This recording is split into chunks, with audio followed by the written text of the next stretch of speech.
Hello, a very good evening. It's 8:02 on LBC. I'm Iain Dale. This is Cross Question. On the panel with me tonight are the Conservative MP for Stroud, not Stroud, Siobhan Baillie, Jack Parsons, the UK's Chief Youth Officer and Chief Executive of the Youth Group. We'll be finding out what that is in a moment. I suppose it does what it says on the tin.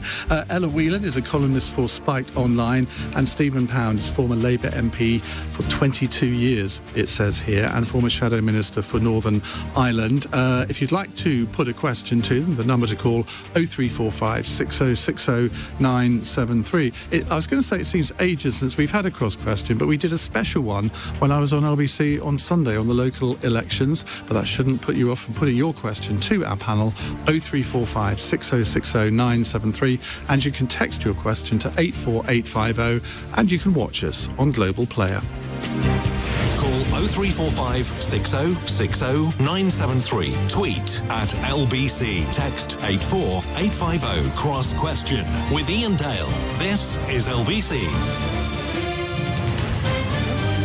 I think you're entitled. Right, let's go to our first question. It's from Lenny in Ashford. Lenny, hi, good evening. What would you like to ask? Good evening, Iain. Good evening, panel. I am politically homeless, and mainly because of the quality of our politicians. And so, do you think, because of the state of our politicians, a lot of people will join me and not bother to vote? That's a good question, Lenny. Let's go to Jack Parsons first, because there's always been this traditional thing that young people don't vote because they're disillusioned with party politics. Do you think that's more so now than it was 10 or 20 years ago? I think since the pandemic, young people have taken a lot of interest in politics because it's more visible. They can see it on TikTok and they're going through the feeds. I'm on TikTok. Oh, yeah. Down with the youth. There you go. And so they're starting to understand it more. However, I think there's a lot of confusion on who to vote for, why should I vote, should I get involved, do they deserve my vote? But there's more opportunity now to find out what they stand for, isn't there? If you want to know what a particular party's policy is on X, Y or Z, you can find it on the internet. You couldn't have done that 25 years ago. Absolutely. There's more and more resource online for you to go online, for young people to go across online, or message your local MP or the local councillor in your local area on Twitter. Do you think that that there's a disillusion with party politics now, and that younger people tend to concentrate their interest on individual campaigns or pressure groups rather than get involved in what we would call normal party politics? It's definitely got micro community, and it's really gone down to, okay, what party supports my interest around climate change, or what party supports my interests because my mum has just lost her job. So it's really now going focused on what is my problem and what's the issue in my community, and does that MP actually have community sense? Ella Whelan. I think it can probably go one or two ways in terms of whether or not people... I mean, Lenny, I'm politically homeless. I have been for many years, so welcome to the club. I think that we should... I wish we'd take a lot more of us took more of a leaf out of the French book by making our, spoiling ballots. Stephen's about to have a seizure, I think. Spoiling ballots and refusing to pick the best of a bad bunch. I've always had a belief that votes are important, and that's why I don't give mine away lightly. But I think that these local elections could go one of two ways, because, local elections have, not to be disparaging, always been slightly less interesting than other elections, and people find them slightly less interesting.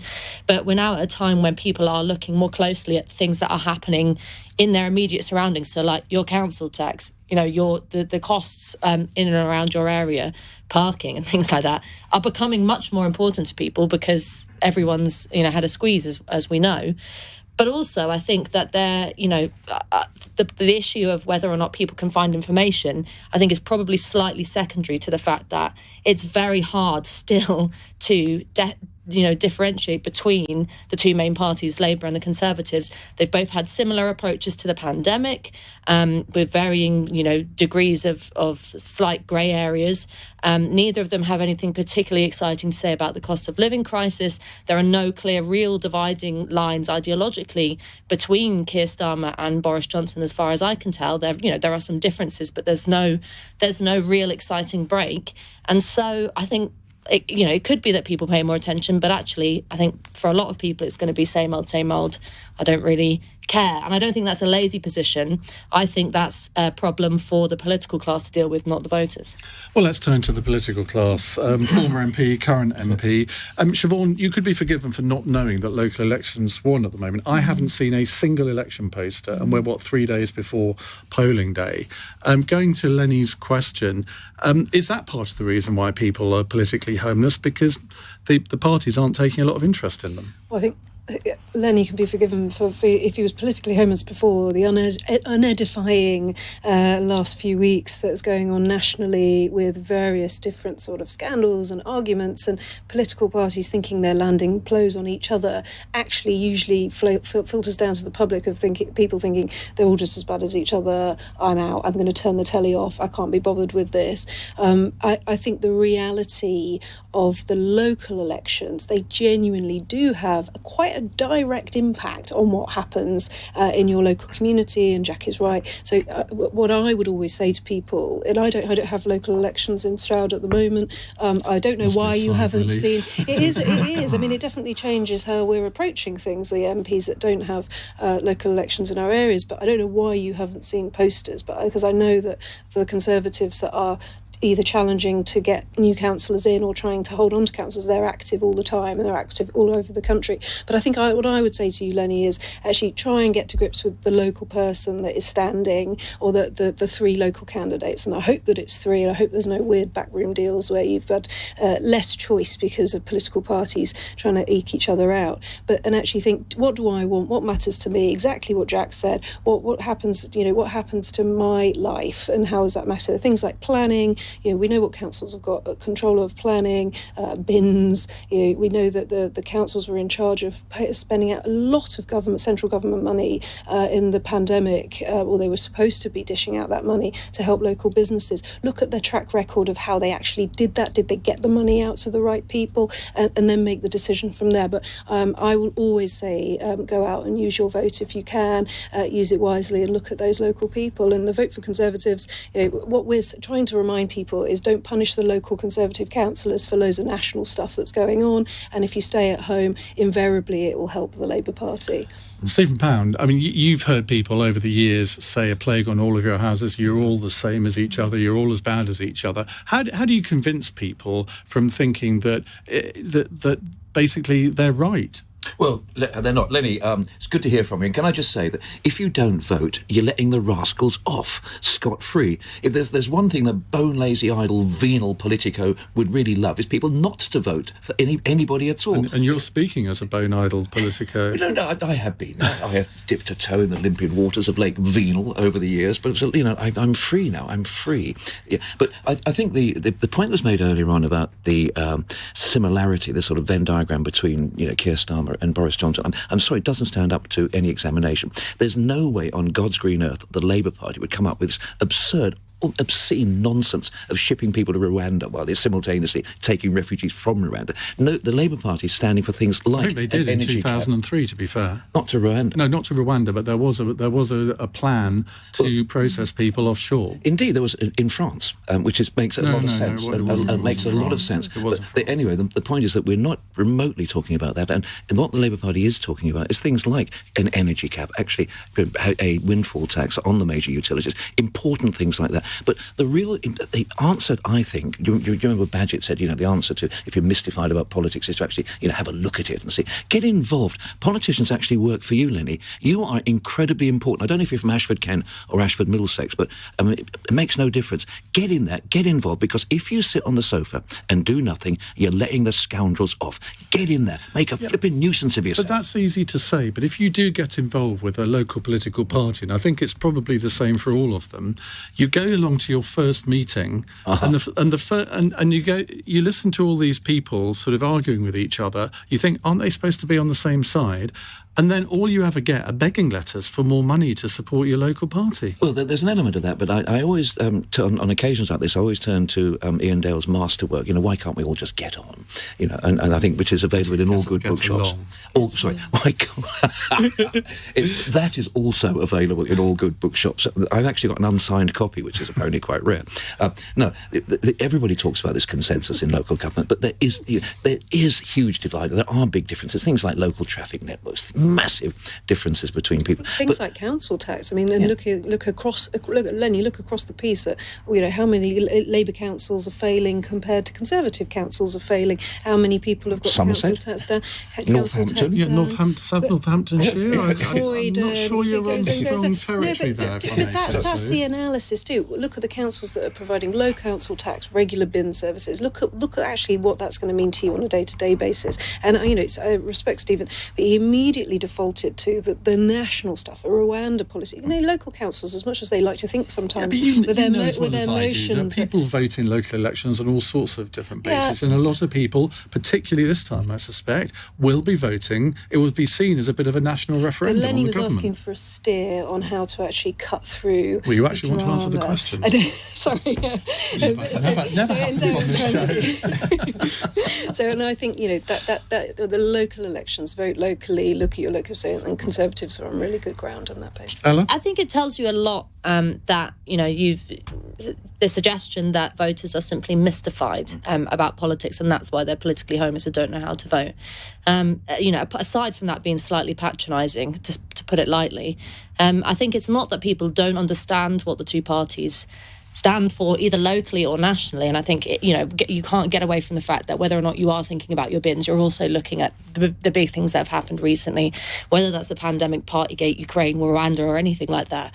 It's that we have had very little change, not just over the course of the pandemic, but previous to that, from any of the parties. And, the thing about the Rwanda policy is, sure, Labour might not have come up with that, but they were very big supporters of the European Union, who have had very similar policies in relation to trading and immigration, and, shipping people, being happy with shipping people off to Libya, being happy with Erdogan and building walls to keep Syrians out. So, please don't kind of cry me a river over Rwanda. The Labour Party can't do that because it hasn't got any political principle when it comes to immigration on that.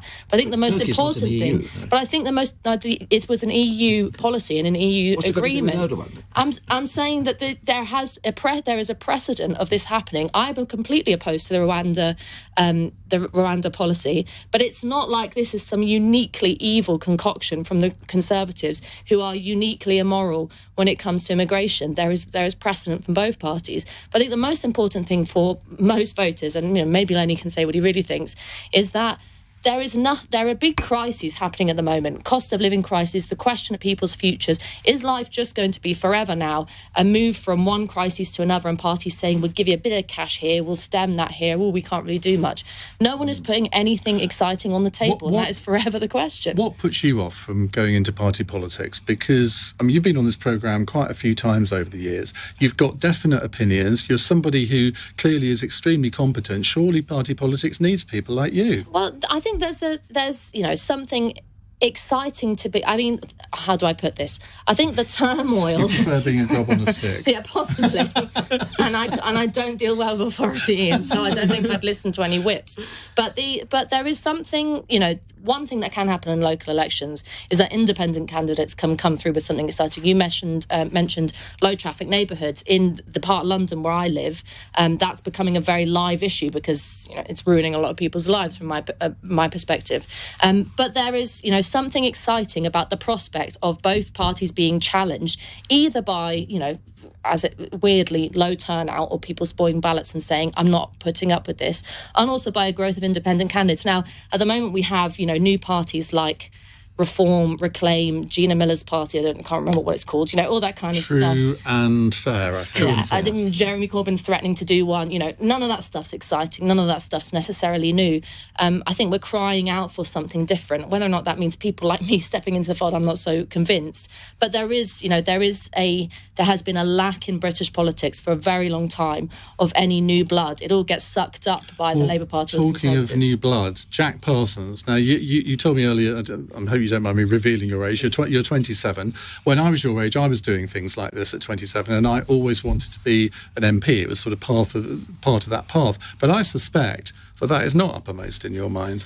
No, it's not. I'm too busy walking the sausage dogs and helping young people. So, look, what is really important, though, is that we go from having all the answers to all the questions, and we create conversation, whether that's with your friends, whether that's with the next door neighbour, whether that's with your local councillor or MP. I think it's really important that everyone has a voice, and how much you know about politics, that doesn't mean that you can't ask the questions. So I say to every young person, go from having all the answers to all the questions, and then that will give you the answer on election day. Right. Thank you very much to our panel. We'll take more of your questions in just a moment. 0345 6060 973. It's 18 minutes past 8. This is LBC.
Cross Question with Iain Dale on LBC. Text 84850.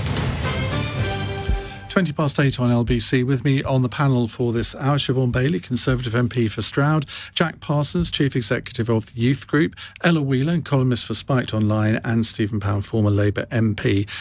Jack, what is the Youth Group? So the Youth Group is one of the UK's largest communities for young people. We have 1.7 million young people.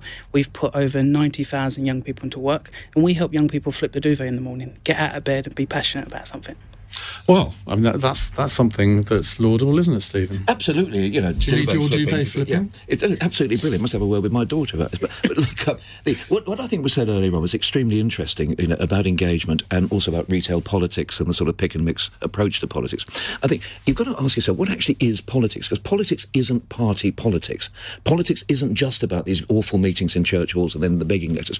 I mean, where I'm in Hanwell, we've got the Hanwell Carnival on June the 18th, which is, it's not a political event, but we're bringing people in. People are involved in this is a community issue, and I think there comes a point where community becomes politics and politics becomes community. And I think the important thing is for people to get engaged in that, and it's everything around you. And I think I rather doubt we're going to disagree on this, but there's so much going on around us. There's so many people should be involved that the one thing we shouldn't do is sit back and do nothing. Absolutely get in there. Right, 0345 606 973. If you want to get in there with one of your questions, we'd be delighted to hear from you. A text from Joan in Sedgefield, and if you want to text, you can do so on 84850. Joan in Sedgefield, which of course was Tony Blair's old constituency, well, that's related to her question. She says it's 25 years since New Labour was elected. Does this modern Labour Party come anywhere near to that of Tony Blair and Gordon Brown, or are they just a bad tribute act? Stephen Pan, you were elected, it was 25 years ago this week, on wasn't Sunday, it? yes, yeah, May the 4th. Yes, I remember it was a hell of a shock, I have to say, to the family, because, I was expecting to go to work the next morning. Did you not expect to win? No, of course I didn't. It was, Harry Greenway was the MP there. It was Tory had a majority of about 8,000. I mind you, I'd been the mayor and I'd been a councillor and done all that sort of stuff. But of course I didn't expect to win. I mean, none of us did. We spent a lot of time playing down the expectations. And, I remember on the night, when we were just over at the festival hall there, Tony goes, Hove? Are you serious? Yeah. But we didn't. But I remember I got a phone call that Friday morning from somebody who said, I want to speak to the MP. And I said, well, bloody ring him or her. And they said, no, you. And I said, oh my God, it's me. And it's, and it's that awful realisation. And you were working for a housing association? I was working for Pennington Churches, yeah. And they made you serve out your notice? Well, quite rightly too. I mean, I couldn't just walk out the door. Well, it's slightly difficult because you arrive at Parliament and the first thing you say, policeman says, what are you doing? I said, well, I'm a member of Parliament. They all say that's a slingy-rug. And I said, no, I am a member of Parliament. Oh, yeah, prove it. So I had to get my election address. We all had to get them. And then, obviously, got no office, no staff, nothing. And I carried on working for the Housing Association for a couple of hours in the morning, which, as my manager said, slightly cruelly, was more than I ever did. Right, let's answer Jane's question. So the current Labour Party, a very bad tribute act to Tony Blair and Gordon Brown. Look, something like New Labour, Tony Blair and Peter Mandelson, that comes along once in a lifetime, maybe once in a generation, I don't know. What we are totally different. Now, to say that Keir Starmer is a tribute act to anybody is incredibly insulting, because Keir is in a completely different place. The Labour Party is in a different place. And if I may say so, and I think perhaps we'd all agree on this, the country is in a different place. The simple answers, the basic nostrums, simply no longer apply. You can no longer say, under socialism everything will be fine, under capitalism everything will be fine. It's much, much more subtle and nuanced than that, which is why I think Keir is, in the same way that we went for Attlee after Churchill and we went for Biden after Trump, we're actually looking for somebody sensible, stable, and dare I say it, occasionally slightly less than absolutely exhilaratingly exciting. And so that's very different. Very delicately put. Ella Whelan. Maybe it's insulting to say he's a tribute act, but I mean, I think it probably made a couple of people, mine included, jaws hang open, maybe not with surprise, but at least with the gall of it, to invoke Blair in the way that Keir did, over the last week. Not least because you'd think there would be someone whispering in his ear that at times of war, it's probably there's a reason why Blair's been conspicuously quiet for the last month or so, when he's been, previously he wasn't ever off the telly, given his opinion on this, that and the other. But aside from that, I have to disagree with the suggestion that the Keir Starmer is an attractive politician because he's he's this sort of like safe pair of hands lawyer. It's, he was interviewed on the radio this morning on the BBC, and he was asked, what have you done in the kind of, you've been in power in the position that you're in the leader of the Labour Party for 2 years.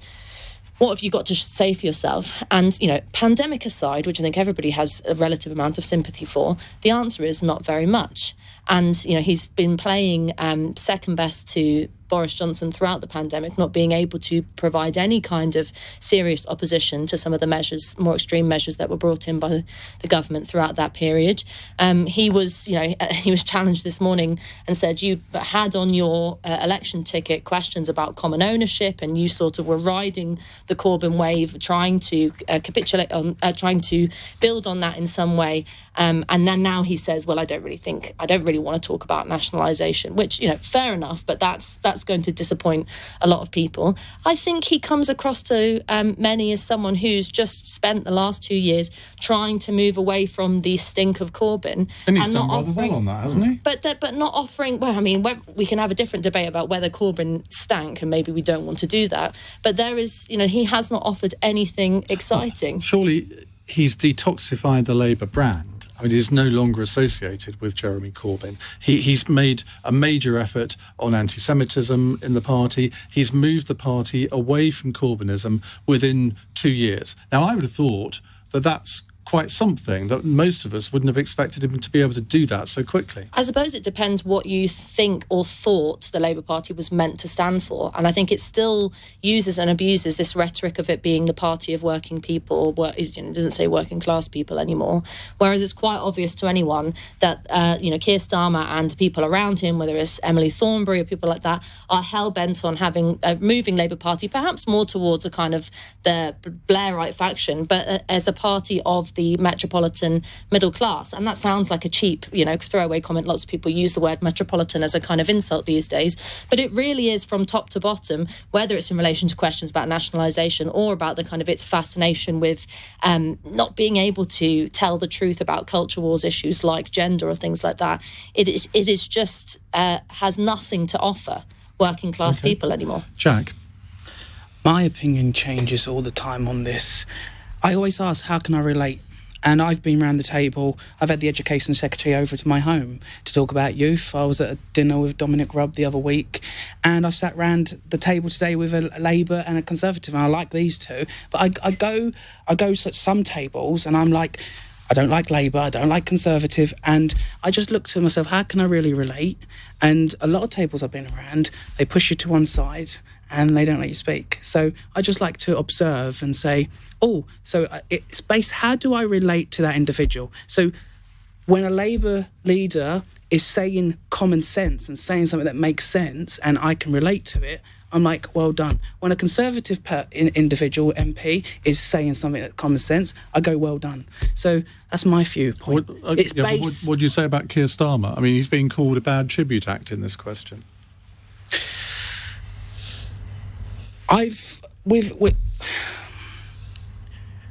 Recently, I'm not a fan.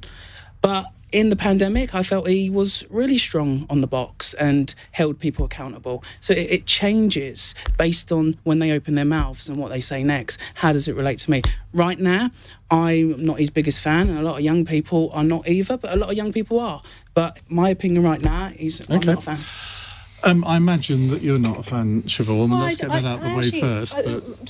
Tell myself, I really like listening to the focus groups. I love podcasts, listen to podcasts, and I love listening to people that are running focus groups. And listen to people, they think he's quite boring, not really sure what he stands for, and that comes through over and over again. I don't think Blair and Brown would have ever tried to put Corbyn in power. We know Keir Starmer did. He was very close to him. He was running in his shadow cabinet, so he's got all of that kind of baggage laid down. But I mean, for me, listening to Keir Starmer in Parliament, when you can hear him over the drama and the noise, particularly at PMQs, he's just obsessed with Boris. And if there was any analysis done for 2022 on what Keir Starmer's been asking about in Parliament, it's very rarely Ukraine, cost of living, COVID. It's been parties, it's been Boris. It's just gone on and on and on. Well, maybe because the Prime Minister gives him the excuse to ask about it. But it's almost, if it wasn't so serious, it'd be almost funny that actually at the run-up to the local elections,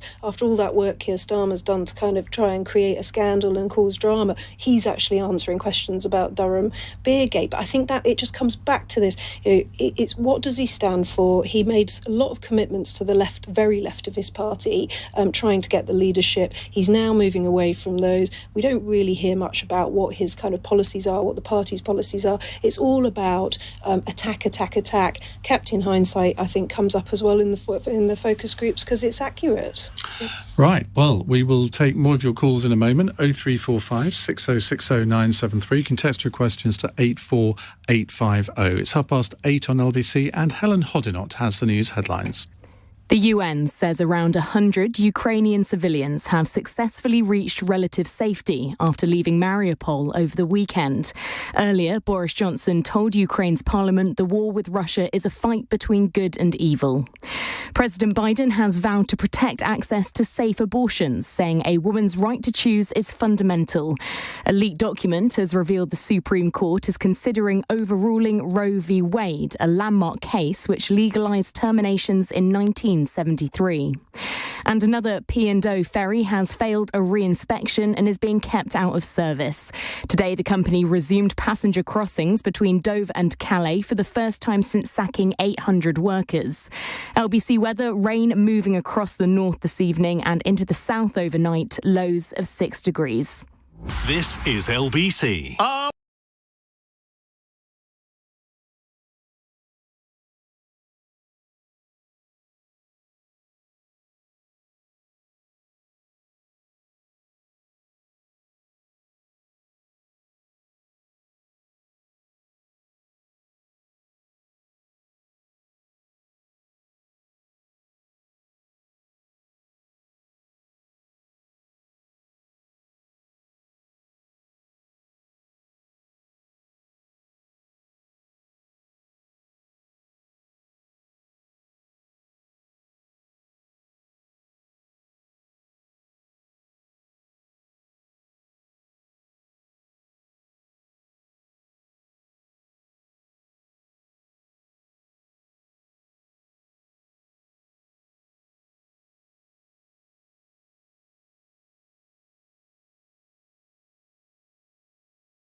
Leading Britain's conversation. Cross Question with Iain Dale. Tweet at LBC.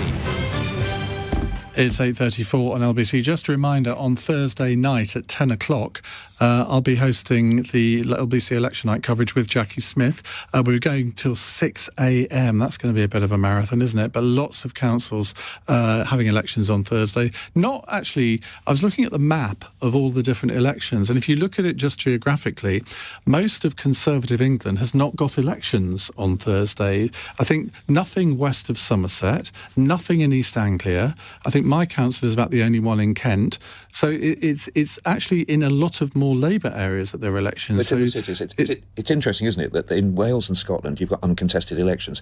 There have been a couple of hundred councils that have already been elected because no one stood against them. There's only one... Which is appalling, isn't it? Yeah, but there's only one in England which is uncontesested. Yeah. And I think that is pretty terrifying. But it is an urban election by and large. But Northern Ireland's the one to watch. It absolutely is. Although they're counting on Friday, we will be getting some correspondence from Northern Ireland on the programme. You were listening there to the voice of Stephen Pound, former Labour MP. Ella Whelan is with us, columnist for Spite Online. Jack Parsons is Chief Executive of the Youth Group. And Siobhan Baillie is Conservative MP for Stroud. 0345 6060 973 if you'd like to call in with a question, and text 84850. Alex is in Watford. Hello, Alex. Good evening, Ian. Good evening, panel. Does the panel agree the Prime Minister should be more accessible to the press regarding this morning's interview with GMB? It's been 5 years since they've interviewed the man. Well, it's been 3 years since I have, so I'm not quite up to GMB's pace there. But Ella, let's start with you on this. Obviously, there are so many demands on a politician's time, particularly if they're Prime Minister. We have a plethora of media outlets. It's not just the BBC and ITV as it used to be. We've got all sorts of new entrants to the market as well, all wanting a bit of the Prime Minister's time. Do you think Alex is onto something there, that he should be more accessible or not?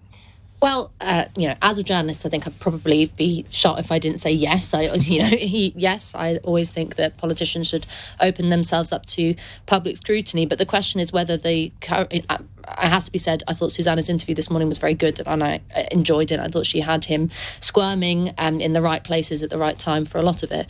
But I think you have to ask questions about the quality of press interviews, particularly over the last 2 years. I know I keep sounding like I keep hammering on about the pandemic, but some of those press conferences that we were subject to regularly watching from home were pretty excruciating, because you had not the kind of questions that lots of people from the public wanted to know, which was a challenge to the policy questions about whether or not, for example, lockdowns were necessary in the latter parts when we were moving away from emergency, but a kind of dare I even say it, a sort of shrill tone to a lot of the questioning, a sort of panicked sense of driving for further restrictions and more restrictions. And I think that left a lot of people disillusioned with the quality of, to use that term, mainstream media in this country after the pandemic.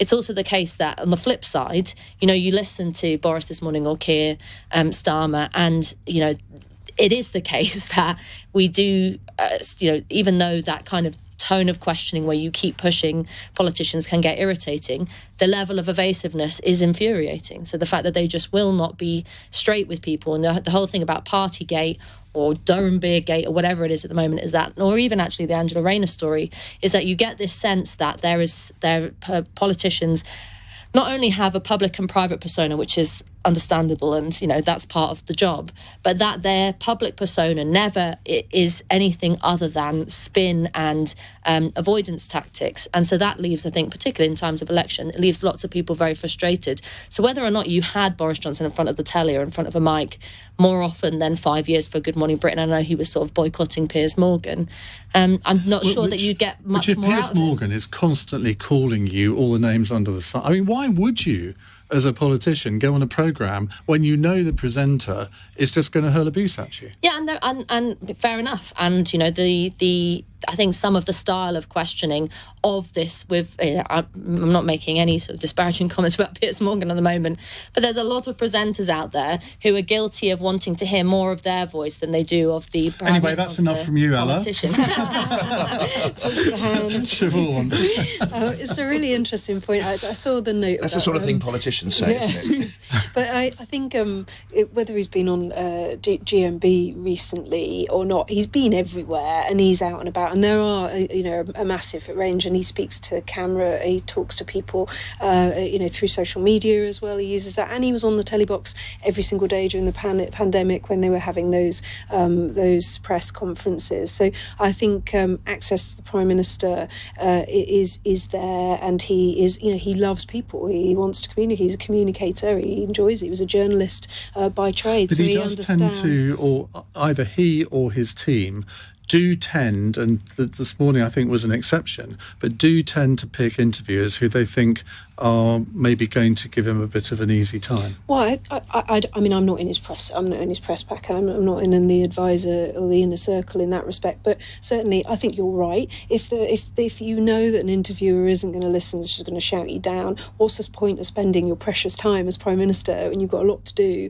and you've got to get messages out there, because that's your job, in spending your time with those interviewers? I know a lot of the public get really, they get quite naffed off with people being interrupted all the time, not being allowed to answer questions. But equally, I think Ella's right, politicians have an absolute reputation for not answering the questions. I mean, I have gone down rabbit holes of journalists trying to answer questions, because journalists are much more experienced than I am, and I'm trying to answer the questions, and they can get you into different places. So I can see how politicians end up sort of actually trying just run through their lines and just keeping everything safe. I'm not a member of the government, so I've got a lot more freedom, but it's a skill. It's a well, you haven't really got the freedom. Stephen, have you? Because if you want to be a member of the government, you know that if you come on this programme and say, well, of course Boris Johnson should appear, he should come on your programme every week. Well, they did promote me into government and I quit, so I think I probably shot my own fox. No, I just quit because I just wanted to learn my job properly. They did promote me quite quickly to PPS. So, but in any event, but I think there's a lot. But I think public perception of access to politicians, probably most of the time don't want to hear from us all the time. But I do think the Prime Minister is out there and is answering the questions and the questions of the day. Stephen, it is a difficult balance to strike, isn't it? I'm at a bit of a disadvantage, Arian, because I thought this was about the GMB union. When they're talking about why, and I was about to say the GMB is one of the most important unions in this country. And You're as bad as Boris not knowing who Lorraine is. I do know who Lorraine is. But it's an interesting point. I mean, oddly enough, I am actually on another programme tomorrow with Gloria De Piero, who was one of Tony Blair's favourite when he came to interview him. But you do choose that. But on the other hand, where the hell do you stop? I think there's never been a time in history when politicians have been more open and more accessible, whether they want to or not. The days when Anthony Eden could come back into Croydon Airport and say, have you anything to say to the people? Say, no, thanks for asking.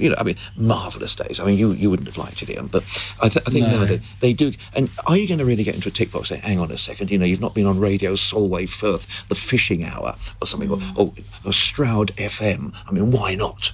Do you remember when Tony Blair was criticised for appearing on programmes like This Morning, the sort of sofa television? I know. But the reason he did it was because he was talking to a different audience than watch political programmes or listen to programmes like this. They were real people, probably doing something while they were watching him, and it worked for him. Well, that was the plan for him to go to speak to the Women's Institute.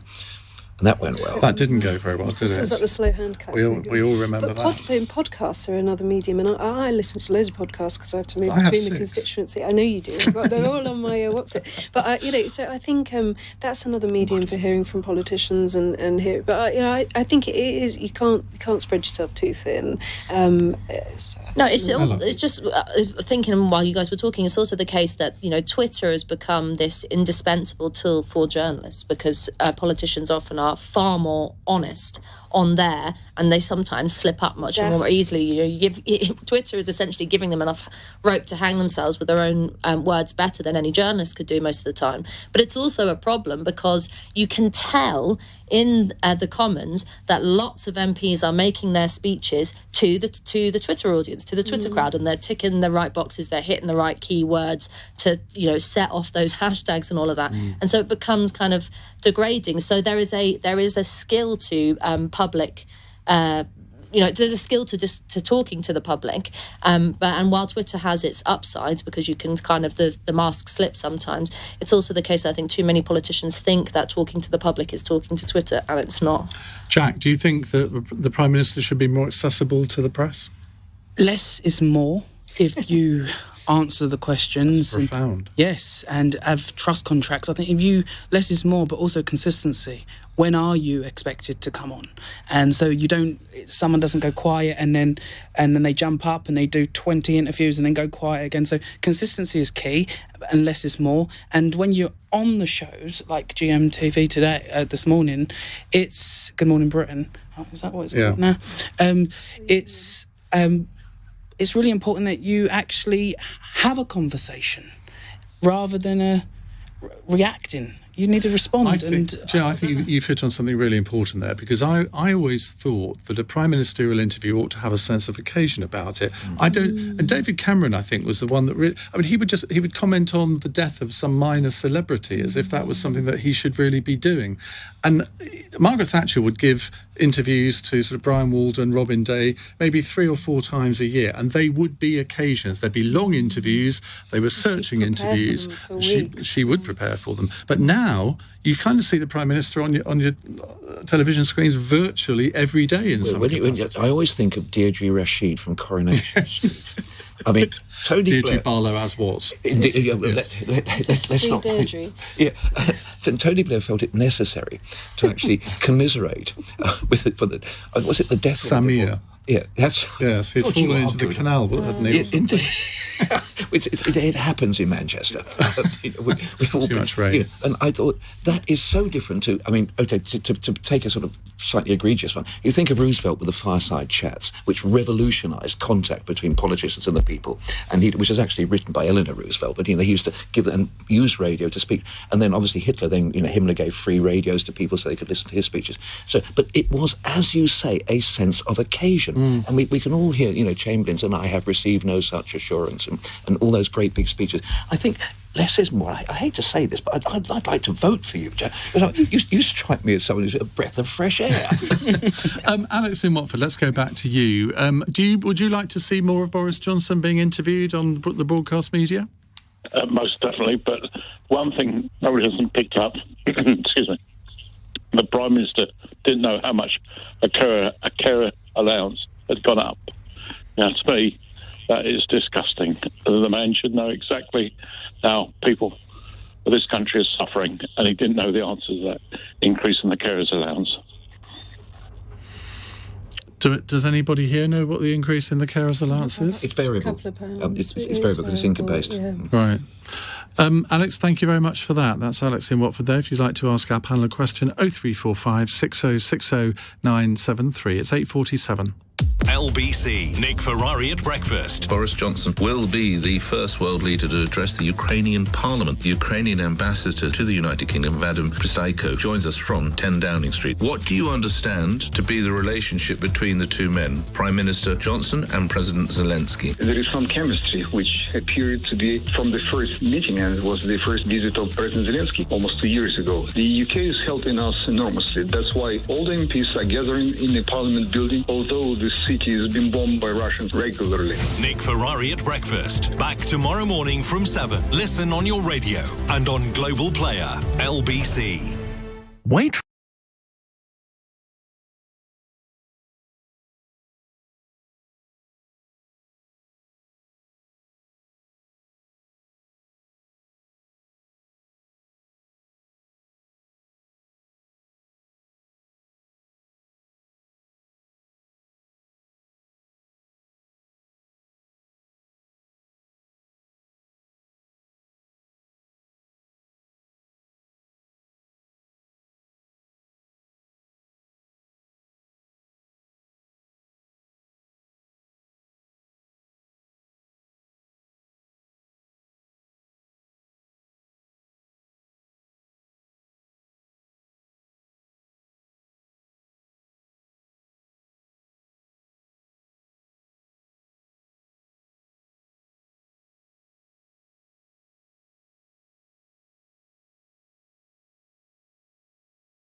Cross Question with Iain Dale on LBC. Some shapes. 8:49 is the time on LBC. Siobhan, Baillie, Jack Parsons, Ella Whelan and Stephen Pound with me taking your calls and texts. And here's a text from Chris who says he's driving so he can't ring in.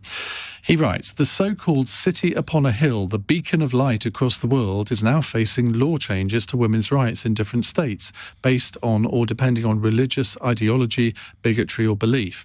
So can anybody tell me the difference today if this happens between the Middle East and the United States?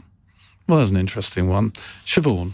Well, I mean, this is a huge story. So the idea that there's been a leak from the Supreme Court to suggest that the Roe v. Wade decision from the 70s, 73, I think, 73, yeah. will be overturned has rocked America. I think it's quite easy to see that, even from our vantage point. I think it sounds to me that if that is the decision, that it will be a huge backward step, trying to sort of... People talk about abortion rights very much about female sort of rights and women's rights, but it's health, it's relationships, it's about control and domestic violence, it's just about choice. And I think it's going to be a really big political ding dong for a while there, but rightly so, because it's so serious. And Ella Whelan, it will split the country, won't it? Because what this is apparently going to do is allow states to make their own decisions. So you'll have many southern states effectively banning abortion, and the more sort of liberal Midwest northern state, or eastern states, they will presumably still allow it. I mean, it's... Well, you tell me what you think. Well, there has been some people, I think there was an article on The Spectator today, arguing that this isn't really, that actually this is about a question of democracy, and whether, questioning the whole idea that unelected judges should make such a decision based on their opinions rather than citizens within a state making the decision. The idea that this is solely what this is about is a nonsense. We're not talking about questioning the Supreme Court. We're talking about the Supreme Court judges deciding to change Roe v. Wade with the full knowledge that across the United States there are a large number of states who have legislation in the wings waiting to come in, which would completely ruin a lot of women's lives and ruin their chances to have access to abortion services, close some of the few centres that are available for abortion services in some of the states, and would bring many women in America back to the dark ages. But there is it is an interesting question, and there's an interesting conundrum going on in America at the moment, because coming out of all the discussions about vaccine mandates and mask mandates, a large section of the American right started making some very convincing arguments about bodily autonomy. And you even had, protests all across, from Indiana to Arizona and everywhere else, with people coming out and saying, "My body, my choice," that old pro-choice slogan. And the tragedy for my comrades in the pro-choice movement is that lots of people are so unwilling to reach across the political divide that they haven't made good on getting those people who have suddenly become interested in bodily autonomy to defend women's bodily autonomy. Because if you believe that government shouldn't force you to stick a needle in your arm because your medical choices are private, well, then you surely don't think that government should stick their noses into a woman's pregnancy and whether or not she wants to carry it to term. I could go off on one about the importance of women's choice. I think Siobhan's made it very convincingly that this is about abortion rights. It's not just about healthcare, it's about a fundamental moral question of women's choice. And, the city upon the hill, the beacon of light, is supposed to be a representative of the free world. And America, the exciting things about America and its constitution are all based around ideas of freedom of conscience, freedom of choice, freedom to make your, the American dream, to have the aspiration and the space to make decisions about your own life and make your life better. Why does that not apply to women? I think that's a question that a lot of the American right need to start answering, that why they extend freedom to themselves but not to women in some states. And, I don't think that should turn into a kind of handmaidens on the one hand saying, "Oh, you're all evil and sexist," versus this kind of bizarre claim that women are hell-bent on infanticide, but actually crossing that polar divide and saying, what is the moral question here? Is it about bodily autonomy? If it is, then we share common ground. Okay, Jack? I'm really upset because this has opened so many experience that young women in our community who's gone through abortion. It's brought it to the front for again after they've gone through therapy or whatever they've gone to for the support. So I'm now thinking and looking, where are the support networks? They need to be on the top of the news. So anyone who's suffering right now, whether it is a past experience or current experience in the UK, we need to give them the support and open the lines. But do you think what's happening in America could affect the debate here? Because really abortion hasn't been at the top of the political agenda for a long time, and many people think, well, good thing too. I mean, there have been occasional debates about term limits, but that's as far as it's gone. Whereas in America, as long as I've ever been going to America, it's been something that has really divided society. Absolutely, and we look at America and we look at them, look what they're doing. And we've got a lot of Americans living in the country as well who become British citizens as well. So absolutely, this is going to have a knock-on effect, and we're around the table talking about it right now. And I'm just for all the young people that are going through it, single parents as well. I grew up in a single parents household in a council estate. For me, I'm looking at the support. Where are the support networks, and what can I do to now to our resident Catholic voice, Stephen Pound. The American Civil War was actually fought about states' rights. It wasn't fought about slavery. And I think it's a false analogy to actually compare vaccines to a fetus, a life. And I think life is the difference here. I think that, like Joe Biden, I believe that there are cases, where the woman's health is threatened, in cases of incest, in cases of rape. How can any Christian possibly stand by and say, you have to carry that child to full term? But we're then in an incredibly difficult sort of theological position, as well as a philosophical one, about the life. Do you have the right to actually take that life? And I think ultimately we have to accept that the woman does have a right. And I don't think there's any way around that. We could end up in a situation in Poland where you get introduced this thing, there's absolutely no exceptions whatsoever, and in Texas, where you could actually be sent to prison for facilitating someone to have a termination. I mean, that is absurd. And don't forget, in America, they shoot people in the clinics. You've seen these terrifying things that are happening. So I really wish that we could somehow sort of demystify and de-terrify this particular subject, because the importance of a life is absolutely crucial. Nothing on this planet is as important as human life. And I think we're losing track of that because it's become in a sort of an argument about feminism, it's an argument about states' rights, and it's an argument about frothing Republican knuckle-draggers. I wish we could be a little bit calmer about it. All I can say is there is no Why is that? Why haven't we fallen victim to this terrible debate that has been polluting American politics really ever since Roe was swayed, and probably before? I think the point that you make about what the impact in the UK is, I think the impact in the UK will actually be advantageous from your perspective on this one. My perspective? What's my perspective? Your perspective of it as a liberal person on this one, who is by and large in favour of women's rights, and the discussions that we... By and large, he says. I used to be a politician. It just strikes me as inconceivable that a woman's worth and her freedoms only become of value when she is raped.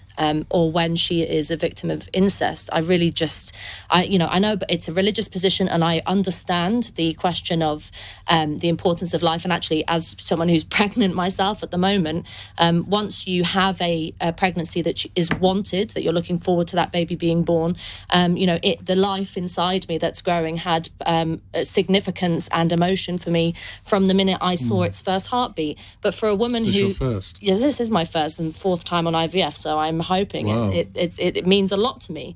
But for women who have unwanted pregnancies, for whatever reason, whether it is that she's victim of a crime, or actually that she's made a mistake with contraception, or actually that she's broken up with her boyfriend and has decided that this isn't a thing that's viable or of want for her any longer, that is very different to, and the way in which we weigh up lives. And just a point on the UK perspective, the thing about the UK is because we have the 67 Act, we have this kind of workaround, but you have to remind people that abortion is it's not legal in this country. It's still technically illegal, but there's this legal workaround whereby women have to basically convince two doctors that they're either going to harm themselves, or that they'll go mad, or that they'll be impeded in some way medically or physically if they take the baby to term. Now that doesn't smell like women's freedom to me. That smells like a workaround. Siobhan? Just to say, we have got into a situation in this country where we can have a respectful conversation, we can respect religious views, and I get emails on both sides of this argument. When we were looking at telemedicine for abortion services in Parliament the other week, I was really, really impassioned emails. But ultimately, we do need to also remember that this is a leak from the Supreme Court.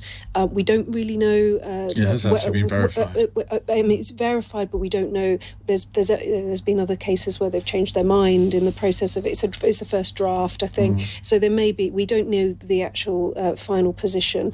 We do need to know that, and America certainly does. And it'll be a very sorry situation in my view, and a backward step. But I think, let's continue to be respectful about this was going to happen. The minute here. Ruth Bader Ginsburg died, God rest her soul, and the minute Aliotta and the other people got elected, it was going to happen. We knew it was going to happen. And I think if you read the leak from Justice Aliotta's opinion today, it is written in the most brutal terms.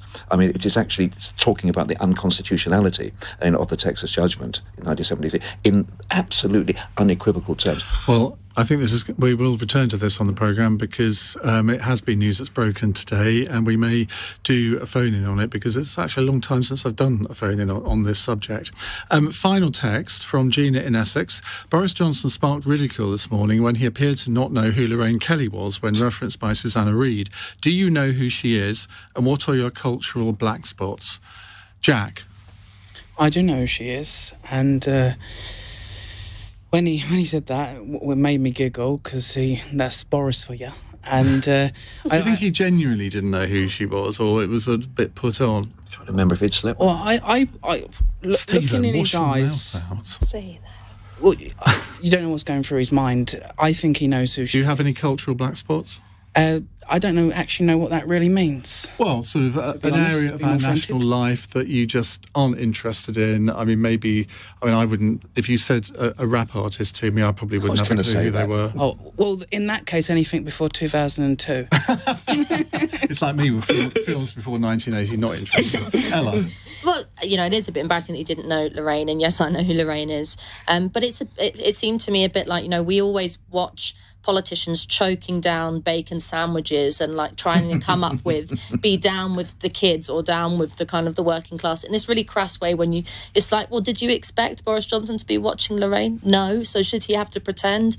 What's the worth in that? My cultural black spot is football, and I have too many times tried to pretend like I know something about football and been caught out. I think actually you've made me sweat a few times on your show, Iain, with questions about football, and there's something in me that says I should know about it, but I just can't retain any names of the players. Who are Eintracht Frankfurt playing on Thursday in the semi-finals of the Europa League? You see, I could mortify myself by pretending to know, but I've come to an age. I support West Ham, so that's the answer. River blowing. Thank you. I actually watched that final bit and I wasn't convinced that he was kind of thinking through who Lorraine was, whether it was anything to do with the television or anything. But ultimately, I'd much prefer politicians to be honest about what they do and don't know than try and fake their football teams or whatever. But he couldn't actually say if he was honest, first of all, in that interview, could he? He said, well, yes. Yeah. She's got a pulse, I think. No,